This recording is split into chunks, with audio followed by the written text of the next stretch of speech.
As the seasons change,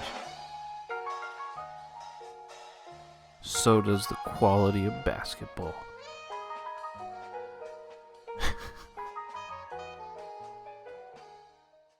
Welcome to the mid-season recap. We're 15 games into our journey. Iowa's 11-4 out of 29 regular season games.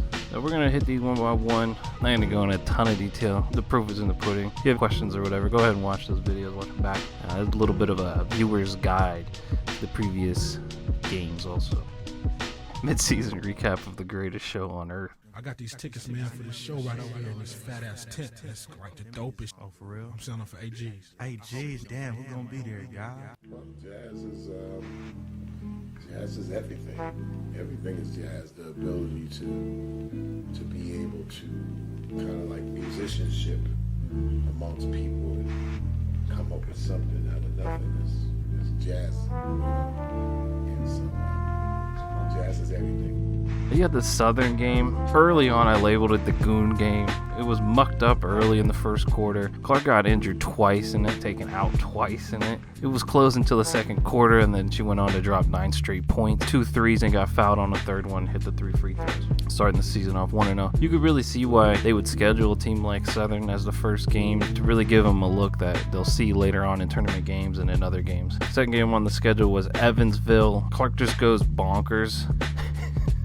This is one of my favorite games of the season, watching Clark play more like a bit more offensive version of Steve Nash, just looking to destroy the defense in every possible way. Third game of the season brought us to Drake. This was the first real test of the season. It was a great game, taking it to them in their own house. Went all the way to overtime. Clark, Cesano, and Marshall seal the game in overtime. And just they get serious, it seemed. This will go down as the Cesano game. It was an impressive game by her. Great game overall. Fourth game, the what-if game. They had a big lead in the fourth quarter. K-State starts coming back, tie it up. Clark hits the most nastiest step-back three-point shots I've ever seen. The reason why the game was so close is K-State exploits Cesano's defense. She didn't want to leave the paint, which left a three-point shooting big open. K-State's big hit a lot of threes that game. They even said in the broadcast, it was like, good thing their main center wasn't playing.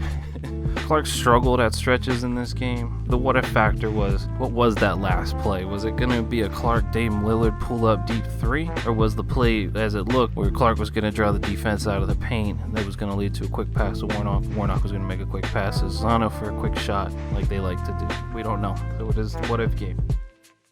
First loss of the season. Bounce back game.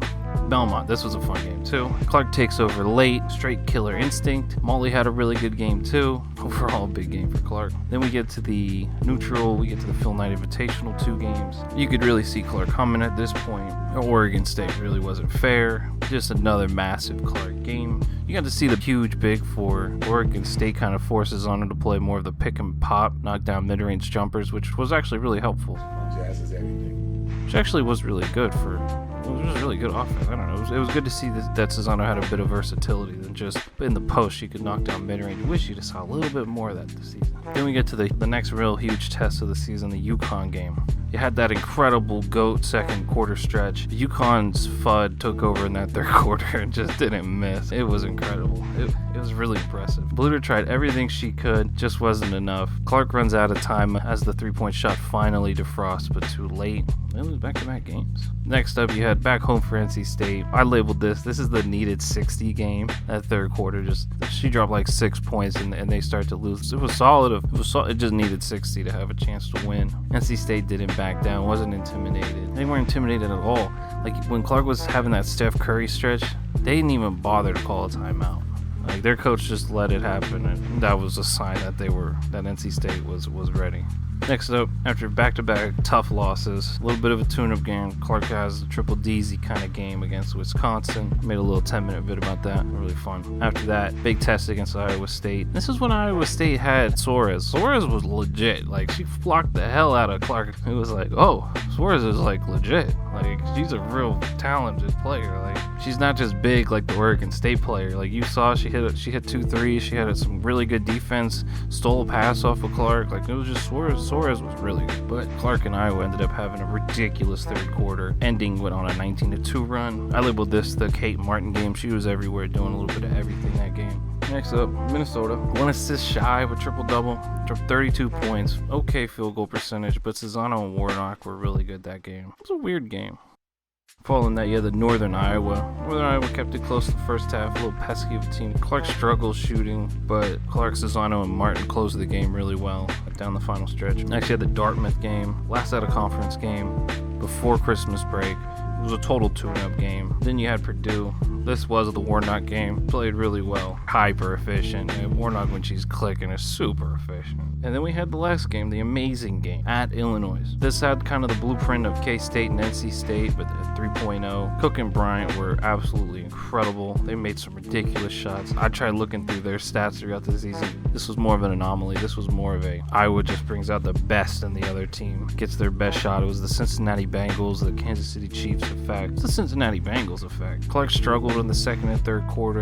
Cesano got into foul trouble late second quarter, and then that's when Illinois went on a run. But Clark's and Cesano's plus minus, I know Clark's was okay, but Cesano's plus minus must have been ridiculous. It wasn't in when Illinois went on that huge run late in the second quarter. That was a great game. That's how we end up at 11-4. 15 games. And then I got something different here. Let's talk about the one person that doesn't get a lot of talk about. Let's talk about Gabby Marshall. Not only is this during the huge slump she has from the 3-point range, in the first 15 games, she's shooting 11 for 55 for threes. That's 20%. It's really bad, right? Huge slump. She's got 23 steals though. She's ridiculous. So I pulled up some numbers. So I looked up, I was trying to find a comp for like what she does for the team, where she's the point of attack defender.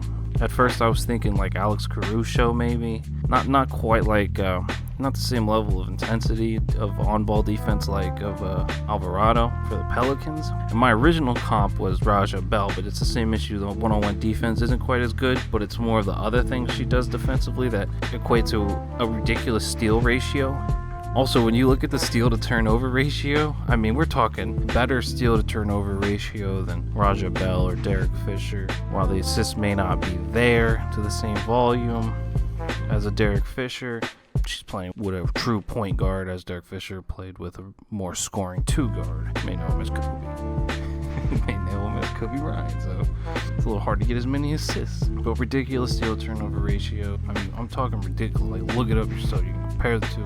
Bullshit. And so while Marshall's in a huge slump, 23 steals, twice as many steals per game as 3-point shots. It's impressive. They played 15 games, the low amount of turnovers too, which means with a high steal turnover ratio, what that really means is she's like twice as likely as to get the ball for the team as it is to cough up the ball for the team. Whew.